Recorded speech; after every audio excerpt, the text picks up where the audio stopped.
అందరికీ నమస్కారం.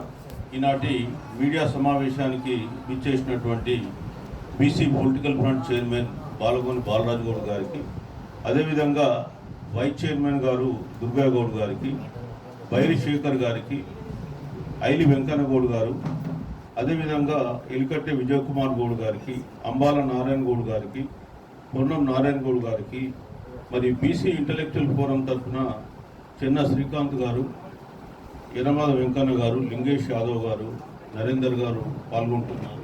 వారందరికీ కూడా నా యొక్క నమస్సుమాంజాలు. అదేవిధంగా ఈ పాత్రికేయ సమావేశంలో పాల్గొంటున్నటువంటి మీడియా మిత్రులందరికీ కూడా నా యొక్క నమస్సుమాంజాలు. ముఖ్యంగా ఈరోజు మేము ఈ రాష్ట్రంలో గత 15 రోజుల నుంచి జరుగుతున్నటువంటి కొన్ని సంఘటనల గురించి ప్రెస్ మీట్ పెట్టడం జరిగింది. గత నెల 28 తెలుగుదేశం పార్టీ మహానాడు సందర్భంగా కొంత తెలంగాణ మీద వ్యాఖ్యలు చేయడం జరిగింది. అదేవిధంగా తర్వాత కాలంలో పవన్ కళ్యాణ్ గారు ఆ డ్రామాను పతాక స్థాయికి తీసుకెళ్ళడం జరిగింది. ఇవాళ తెలంగాణలో ఉంటూ తెలంగాణ అస్తిత్వాన్ని దెబ్బతీస్తున్నటువంటి ఆంధ్ర సీమాంధ్ర పాలకుల గురించి ఒక 5 నిమిషాలు మాట్లాడాలనే ఉద్దేశంతో మా BC intellectual forum political front కూడా కలిసి ఈ సంయుక్త సమావేశం నిర్వహిస్తున్నాం. మొన్న తెలుగునాడు మహాసభ నిర్వహించి తెలంగాణ అనే పదం డిక్షనరీలో లేదని చెప్పి చంద్రబాబు ముందు మాట్లాడుతున్నారు పెద్ద ఆయన. అరే బాబు, నీకేమైనా చరిత్ర తెలుసా, సంస్కృతి తెలుసా, ఏం మాట్లాడుతున్నావు? తెలుగు అనే పదం పుట్టిందే ఈ తెలంగాణ నుంచి పుట్టింది. ఏంటి తెలుగు అంటే? త్రిలింగ దేశం. త్రిలింగ దేశం అంటే ఎవరు? ఇక్కడ ఉన్నటువంటి కాళేశ్వరం, శ్రీశైలం, ద్రాక్షారామం, ఈ 3 లింగాలు కలిస్తేనే త్రిలింగం అయితే. త్రిలింగం నుంచి తెలంగాణ నుంచి తెలుగు వస్తాయి. నీకు అర్థం కాకుండా తెలంగాణ పదం డిక్షనరీ లేదు, రకరకాల పదాలు మాట్లాడుతున్నారు. అంటే మీకు తెలంగాణ రాష్ట్రము మంచిగా ఉండడం, సుభిక్షంగా ఉండడం మీ కళ్ళకు నచ్చలేదు. మీరు మీ దగ్గర పరిపాలన చేతగాక అక్కడ ఫెయిల్యూర్ అయ్యి మీ ఫెయిల్యూర్నంతా కూడా మళ్ళీ ప్రాంతీయవాదాన్ని రెచ్చగొట్టి డైవర్షన్ చేసి పబ్బం కట్టుకోవాలని చూస్తున్నాడు తప్ప ఇంకోటి కాదు. ముఖ్యంగా ఈరోజు మనం చూస్తే నినాక మొన్న తెలంగాణలో చాలా ఈవెంట్స్ జరిగినాయి. ముఖ్యంగా పవన్ కళ్యాణ్ గారు, ఆయన జనసేన పార్టీ అధ్యక్షుడు, ఆంధ్రప్రదేశ్ రాష్ట్ర ఉప ముఖ్యమంత్రి. అయ్యా ఉప ముఖ్యమంత్రి, నేను ఎందుకు ఎన్నుకున్నారు ఆంధ్రప్రదేశ్ ప్రజలు? నువ్వు అక్కడ పాలన చేయమని చెప్పి నేను ఎన్నుకున్నారు తప్ప పక్క రాష్ట్రంలో చిచ్చు పెట్టమని ఎన్నుకోలేదు. మీరు ఇక్కడ వచ్చేసి తెలంగాణ ఫార్మేషన్ డే రోజు తెలంగాణ ఆత్మాభిమానాన్ని దెబ్బగొట్టేలా ఇక్కడ ఒక సమావేశాన్ని ఏర్పాటు చేసుకున్నారు. అంటే తెలంగాణ అంటే నీకు ఏ విధంగా కనిపిస్తుంది అని చెప్పేసి ఇప్పటికే మా తెలంగాణ వాదులు చాలా విషయంలో మాట్లాడిండ్రు. అదేదో యాదృచ్ఛికంగా జరిగిన సంఘటన కాదు. ఒకవైపు మహానాడులో తెలంగాణ పదం లేదంటారు, ఇంకోవైపు 2వ తారీఖు రోజే మీరు తెలంగాణ అమరవీరుల గురించి మేము స్మరించుకుంటే మీరు వచ్చేసి తెలంగాణకు వ్యతిరేకంగా ఓ సమావేశం నిర్వహిస్తారా? మీకు తెలంగాణ పైన ఎంత విద్వేషం ఉంటే తప్ప మీరు అట్లాంటి పని చేస్తారు. మళ్ళీ మీరు ఏం మాట్లాడుతున్నారు? నేను తెలంగాణలో రాబోయే కాలంలో పోటీ చేస్తా. నేను ఎవరైనా నాపిల్ల పోటీ చేయండి. భారతదేశంలో ఎవరైనా ఎక్కడైనా పోటీ చేయొచ్చు, ఎక్సెప్ట్ రిజర్వ్డ్ కాన్స్టిట్యున్సీలు. నువ్వు రిజర్వ్డ్ క్యాండిడేట్ కాదు కాబట్టి రిజర్వ్డ్ కాన్స్టిట్యున్సీ తప్ప ఎక్కడైనా చేయొచ్చు. కానీ నువ్వు ఇంతకుముందు గతంలో పోటీ చేయలేవా? ఇవాళ కొత్తగా పోటీ చేస్తున్నారా? 2018లో పోటీ చేసిండ్రు, 23లో పోటీ చేసిండ్రు, మొన్న జరిగిన మున్సిపల్ ఎన్నికల్లో పోటీ చేసిండ్రు. ప్రజలు తీర్పిచ్చారు. తెలంగాణ ప్రజలు నీ స్థానం ఏంటో చూపించిండ్రు. నువ్వు ఇప్పుడు వచ్చేసి నేను తెలంగాణలో పోటీ చేస్తా అంటే తెలంగాణ ప్రజలు ఏం భయపడిపోయి అయ్యో నువ్వు రావద్దని చెప్పి నేను వేడుకుంటారు అనుకుంటున్నా ఇంకే. సో మీరు ఒకటి గమనించండి, తెలంగాణ ప్రజలకు తెలుసు ఎవరికి ఓటేయాలో, ఎవరికి ఓటేయద్దు, ఎవరిని ఎన్నుకోవాలో, ఎవరిని ఎన్నుకోవద్దు. మీరు వచ్చేసి ఏదో రెచ్చగొట్టేసి ప్రాంతీయ విద్వేషాలు రెచ్చగొడతానంటే అది కుదరదు. అదేవిధంగా మీరు చాలా విషయాలు మాట్లాడారు. తెలంగాణ వాళ్ళు మమ్మల్ని ఆంధ్రోళ్ళని తిట్టిళ్ళు రకరకాలంటే ఉద్యమకాలంలో మీరు మమ్మల్ని తిట్టలే. మీరు మా తెలంగాణ భాషను యాసను కూని చేసి సినిమాల ఫీల్డ్లో ఓ కామెడీ లాగా చేసి మా బతుకులతో ఆడుకున్నాడు. మరి మేమేమన్నా అంటున్నాం? అది ఎందుకు అవన్నీ నువ్వు ఇప్పుడు చదువుతున్నావు?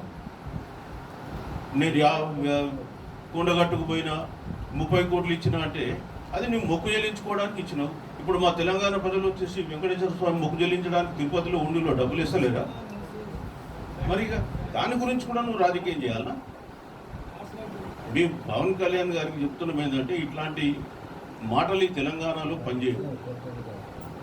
అదేవిధంగా మీరు ఇంకా రకరకాలుగా ఆ ప్రొఫెసర్ నాగేశ్వరరావు గారిని వారు వెంటబడడం ఎందుకని నీకు ఇవన్నీ అవసరమా?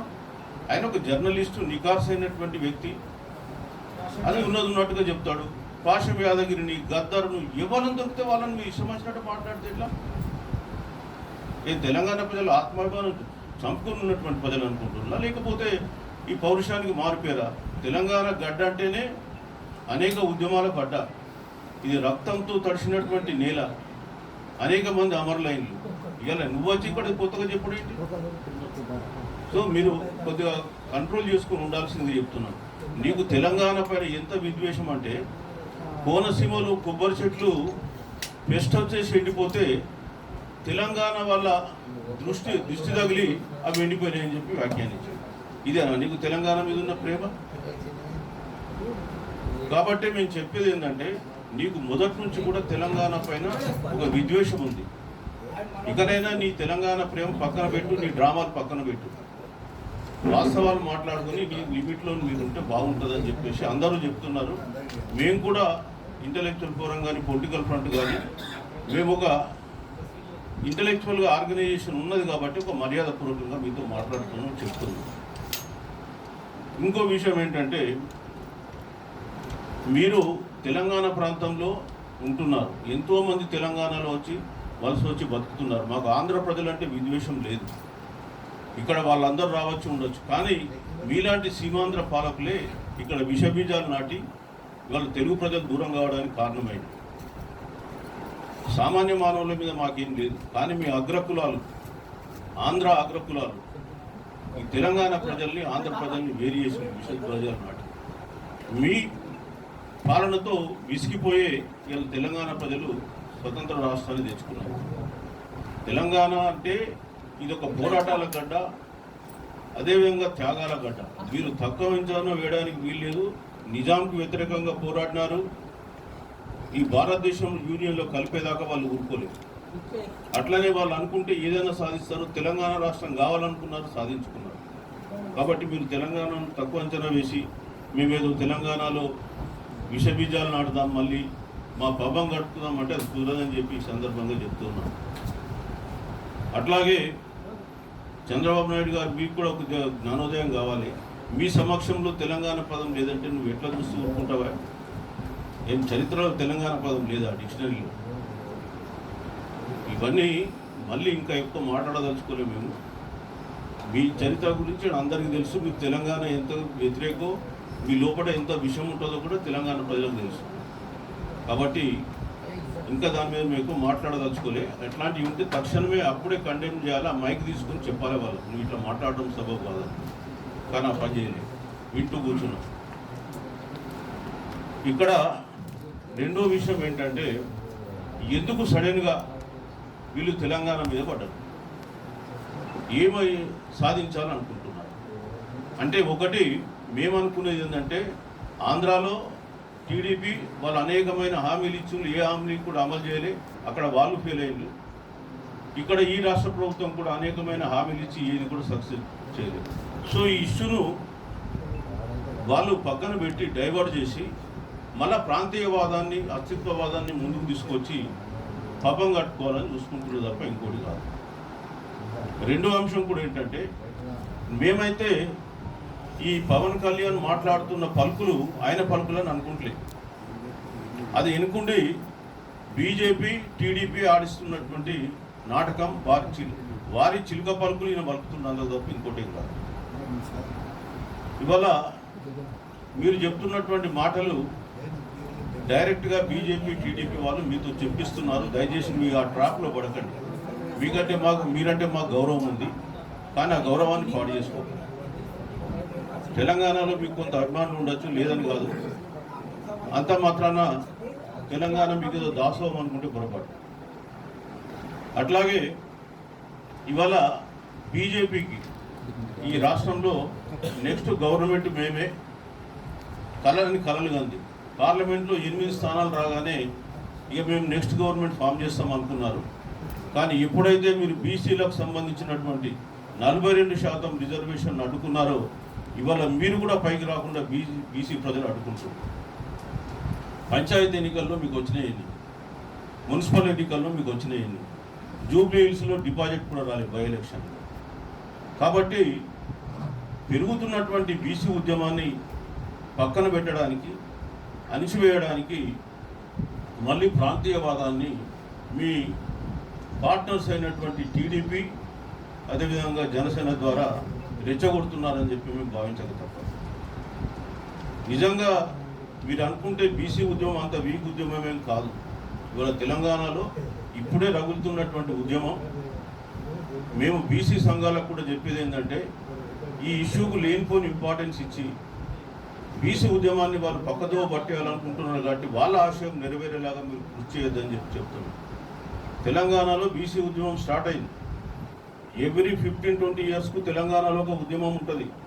1944లో సాయుధ తెలంగాణ పోరాటం ఉండొచ్చు, తర్వాత కాలంలో ముల్కీ ఉద్యమం వచ్చింది, తర్వాత కాలంలో మళ్ళీ తొలిదశ తెలంగాణ ఉద్యమం వచ్చింది, మళ్ళీ మావోయిస్ట్ ఉద్యమాలు వచ్చినాయి, మళ్ళీ మలిదశ తెలంగాణ ఉద్యమం వచ్చింది, ఇప్పుడు మళ్ళీ బీసీ ఉద్యమం వచ్చింది.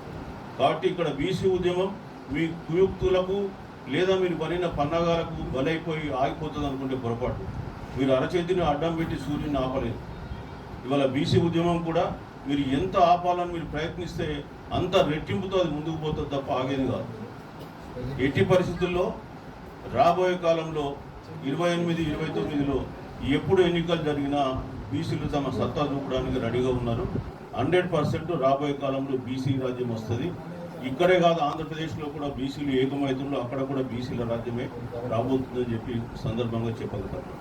నేను బీసీ సోదరులకు, బహుజన సోదరులకు చెప్తున్నది ఒకటే, ఖచ్చితంగా రాబోయే కాలం బహుజనులదే, బీసీలదే. మనము వీళ్ళ డ్రామాలో చిక్కుకొని మన శక్తియుక్తుల్ని, మన ఎనర్జీని అటు డైవర్ట్ చేయొద్దు. ఆ విషయాన్ని ఇంతటితో వదిలేద్దాం. మన మీదికి మళ్ళీ వచ్చినప్పుడు మనం కావాలంటే మళ్ళీ విజృంభిద్దాం. కానీ మన ముందున్నటువంటి లక్ష్యం ఒకటే, 2028-29లో బహుజన రాజ్యాన్ని స్థాపించుకోవాల్సింది. ఇంతకాలం వాళ్ళని భరించినాం, ఇంకా భరించాల్సిన అవసరం లేదు. తెలంగాణలో ఉన్న బీఆర్ఎస్ ప్రభుత్వాన్ని కూడా చూసినాం. 10 సంవత్సరాల్లో బీసీల బతుకులు ఎట్లా బిచ్చగాళ్ళ బతుకుల్లాగా వాళ్ళు చేసినారో మనకు తెలుసు. పట్టుమని 1,00,000 మంది లేని వాళ్ళు ఎన్ని లక్షల కోట్లు వేసుకొని ఇవాళ వాళ్ళు కులుపుతున్నారో మనకు తెలుసు. కాబట్టి ఈ అగ్రవర్ణ పార్టీలు ఏదైనా బహుజనులకు న్యాయం చేయవు. కాబట్టి మనం రాబోయే కాలంలో ఖచ్చితంగా మన బహుజనులతో ఏర్పడేటువంటి పార్టీలకి ఓట్లు వేసుకుందాం, మన రాజ్యాన్ని మనం తెచ్చుకుందాం. ఇక్కడైనా ఆంధ్రాలో అయినా బహుజనులే రాజ్యం వెళ్ళాలి. ఆ విధంగా మనం ప్రయత్నం చేద్దాం. మరి ఇవాళ ప్రెస్ మీట్ పెట్టింది కూడా, రేపు మా బీసీ ఉద్యమాన్ని మీరు అరచేతి పెట్టి సూర్యుని నాటున్నామని భ్రమలు మీరు ఉంటే ఆ భ్రమలు తొలగించుకోండి. ఇది ఆగే ఉద్యమం కాదు, ఇంకా ఉధృతమయ్యే ఉద్యమం. రాబోయే కాలంలో మీరే చూస్తారు. ఆ విషయం తెలియజేయడానికి ఇక్కడ పెట్టినాం. కాబట్టి మీరంతా కూడా ఆంధ్ర పాలకులు కానీ తెలంగాణలో ఉన్న పాలకులు కూడా జాగ్రత్తగా ఉండాలని చెప్తారు. మీరు ఇప్పటికే బీసీలను ఎంతవరకు దోయాలనో, బహుజనులు ఎంతవరకు దోయాలనో దూచింది ఇంకా చాలీగా. మాకు తెలుసు మీరు మీ దోపిడీ అంతా కూడా. కానీ రాబోయే కాలంలో 100% మా సామ్రాజ్యం రాబోతుంది. మీరందరూ కూడా రెడీగా ఉండండి, చూడండి అని చెప్పి తెలియజేస్తున్నాం. సో బీసీ సోదరులారా, మీరు ఈ ఉద్యమంలో యాక్టివ్గా పాల్గొనండి. రాబోయే కాలంలో ఇంకా యాక్టివ్గా ఉద్యమాన్ని చేద్దాం. అంతేగాని ఈ ఇష్యూలో మీరు డైవర్ట్ అయిపోయి బీసీ ఉద్యమాన్ని చల్లార్చొద్దని చెప్పి తెలియజేస్తున్నాను. అందరికీ ధన్యవాదాలు. Thank you.